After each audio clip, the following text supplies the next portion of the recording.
Hello friends, good morning. आज हम लोग 25 जून 2026 के करेंट अफेयर्स डिस्कस करेंगे। आज के सेट में टोटल 5 टॉपिक्स हैं, जिसमें पहला टॉपिक जो है वो ब्रिक्स के अध्यक्ष देशों से संबंधित है।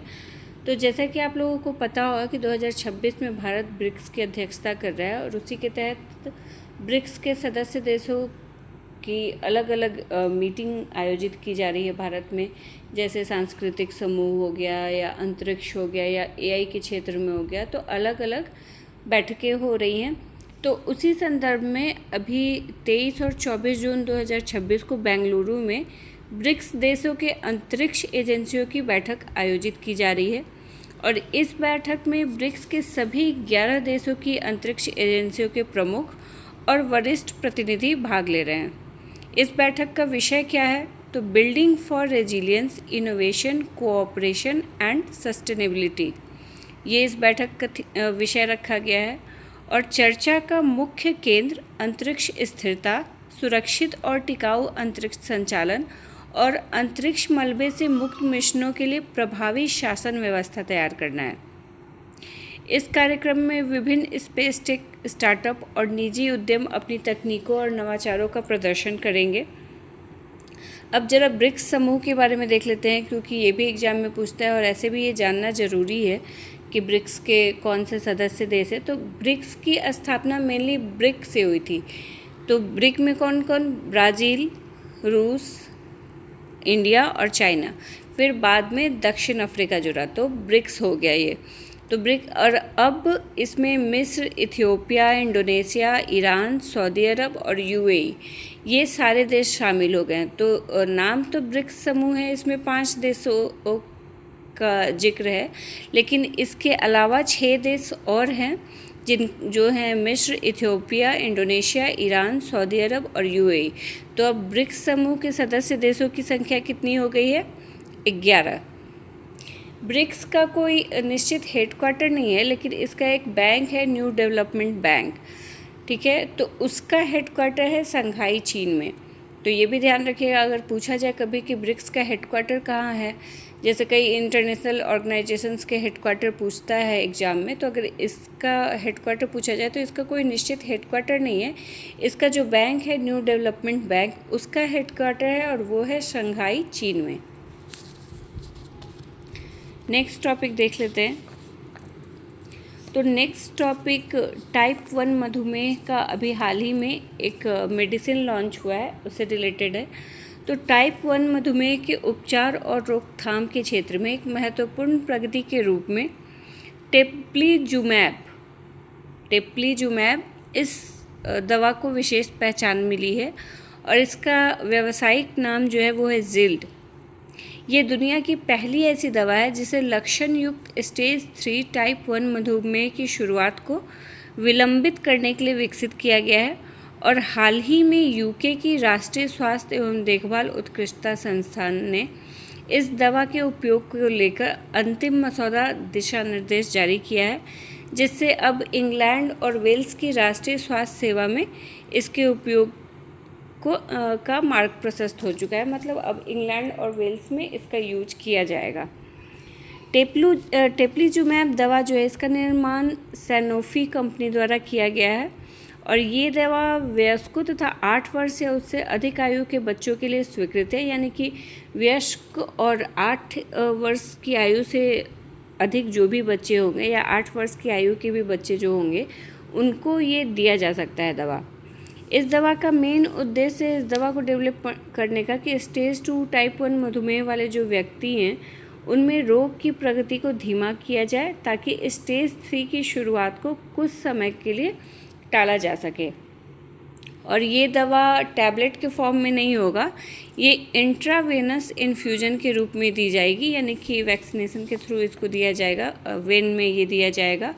और टाइप 1 मधुमेह जो होता है ये एक ऑटो इम्यून रोग है, जिसमें शरीर की प्रतिरक्षा प्रणाली पैनक्रियास की इंसुलिन बनाने वाली बीटा कोशिकाओं पर हमला कर देती है। परिणाम स्वरूप क्या होता है? तो शरीर पर्याप्त मात्रा में इंसुलिन नहीं बना पाता है और जिसके कारण रक्त में शर्करा का स्तर बढ़ने लगता है। तो इसे ही टाइप 1 मधुमेह कहा जाता है। और ये भी कई बार एग्ज़ाम में पूछा जाता है बायो के क्वेश्चन में कि मधुमेह से रोग को नियंत्रित करने के लिए कौन सा इंजेक्शन लगाया जाता है, तो इंसुलिन का इंजेक्शन लगाया जाता है। ये भी ध्यान में रखिएगा, इंसुलिन का इंजेक्शन लगाया जाता है मधुमेह रोग को रोकने के लिए। और इसमें जनरली मधुमेह मतलब डायबिटीज़, इसमें मेनली यही होता है कि शरीर में इंसुलिन की पर्याप्त मात्रा नहीं बन पाती है, जिससे ग्लूकोज लेवल हाई हो जाता है, शर्करा का लेवल ब्लड में हाई हो जाता है, और उसी स्टेज को, उसी सिचुएशन को डायबिटीज़ कहते हैं। नेक्स्ट टॉपिक, भारत में 4 ऐप लॉन्च हुए हैं आपराधिक न्याय प्रणाली को अधिक आधुनिक, तेज और तकनीक संचालित बनाने के लिए। तो नई दिल्ली में इन चारों ऐप को लॉन्च किया गया है, जिनका नाम है अभिज्ञान, क्रिमिनल प्रोसीजर आइडेंटिफिकेशन, ई प्रोसिक्यूशन 2.0 और ई फॉरेंसिक 2.0।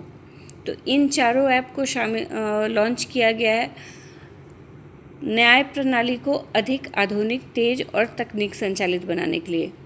ये सभी जो ऐप होंगे ये एकीकृत आपराधिक न्याय प्रणाली से जुड़े होंगे और पुलिस, न्यायालय, जेल और फॉरेंसिक संस्थानों के बीच डिजिटल डेटा साझा करने की सुविधा प्रदान करेंगे। तो इससे होगा क्या, इससे न्याय प्रक्रिया तेज होगी और अपराध जांच, पहचान सत्यापन, साक्ष्य प्रबंधन और अभियोजन प्रक्रिया को अधिक प्रभावी बनाया जा सकेगा। तो ये चारों ऐप लॉन्च किए गए हैं, इसलिए तो इनको भी ध्यान में रखिएगा। नेक्स्ट टॉपिक लाकाडोंग हल्दी से संबंधित है। तो अभी हाल ही में आप लोग को पता होगा कि फ्रांस के एवियन शहर में 52वें G7 शिखर सम्मेलन का आयोजन किया गया था। उस सम्मेलन में वैश्विक नेताओं के समक्ष जो भारतीय उत्पाद प्रदर्शित किए गए थे, उसमें मेघालय के जयंतिया हिल्स में उगाई जाने वाली इस लाकाडोंग हल्दी को भी प्रदर्शित किया गया था।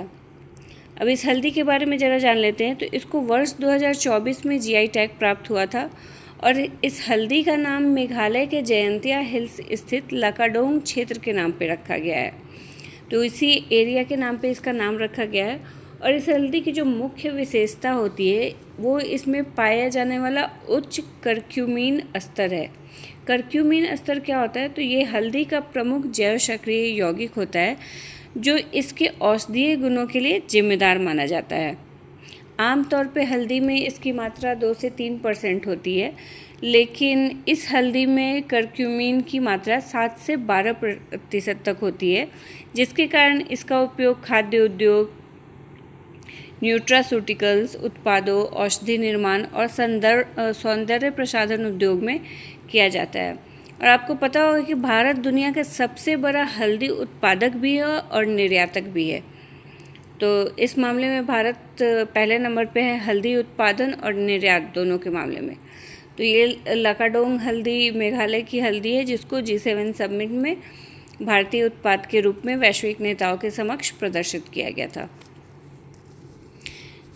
Next topic QS world future skill index 2027 से संबंधित है। तो हाल ही में QS क्वाकरेली साइमंड्स द्वारा इसको जारी किया गया है और इस इंडेक्स में भारत को वैश्विक स्तर पर 13वां स्थान प्राप्त हुआ है। भारत ने इस सूचकांक में 100 में से 89.4 अंक हासिल किए हैं और इसके अलावा फ्यूचर ऑफ वर्क श्रेणी में भारत ने 96.0 अंकों के साथ दुनिया में 5वां स्थान हासिल कर अपनी मजबूत कार्यबल क्षमता का प्रदर्शन भी किया है।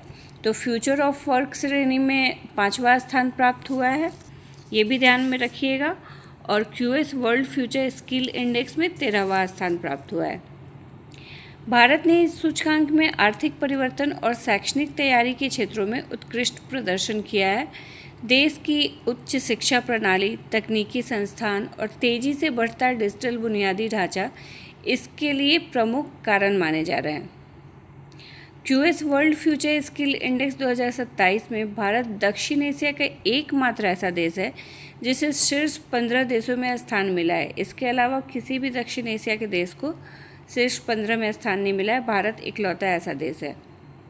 अब AI इकोनॉमी रेडीनेस क्या होता है, तो ये किसी देश की उस क्षमता को दर्शाता है जिसके माध्यम से वो शिक्षा, कार्यबल प्रशिक्षण और डिजिटल संसाधनों के जरिए कृत्रिम बुद्धिमत्ता यानी कि आर्टिफिशियल इंटेलिजेंस को व्यापक रूप से अपनाने में सक्षम होता है। और ये जो QS world future skill index है, ये एक वैश्विक रैंकिंग प्रणाली है जो विभिन्न देशों के भविष्य के कौशलों और कृत्रिम बुद्धिमत्ता यानी कि आर्टिफिशियल इंटेलिजेंस आधारित आर्थिक परिवर्तनों के लिए तैयारी का मूल्यांकन करता है। इस सूची में पहला स्थान, भारत को तो 13वां स्थान प्राप्त हुआ है, लेकिन पहला स्थान किसको प्राप्त हुआ है? तो पहला स्थान प्राप्त हुआ है USA को, यूनाइटेड स्टेट ऑफ अमेरिका। दूसरा स्थान प्राप्त हुआ है ऑस्ट्रेलिया को और तीसरे नंबर पे है यूनाइटेड किंगडम। तो इन तीनों का भी नाम जरूर ध्यान में रखिएगा। कल हम लोग पद्म अवार्ड्स के बारे में डिटेल में डिस्कस करेंगे, तो वो आज ही डिस्कस करना था लेकिन आज रह गया है, तो उसको हम लोग कल डिटेल में डिस्कस करेंगे। तो ये हमारे आज के टॉपिक्स हैं। अगर इससे रिलेटेड आपको PDF डाउनलोड करना हो तो आप ओनली BPSC की साइट या ओनली BPSC के ऐप के थ्रू डाउनलोड कर सकते हैं। वहाँ आपको पिछले 1 साल का करंट अफेयर्स एक साथ मिल जाएगा। Thank you.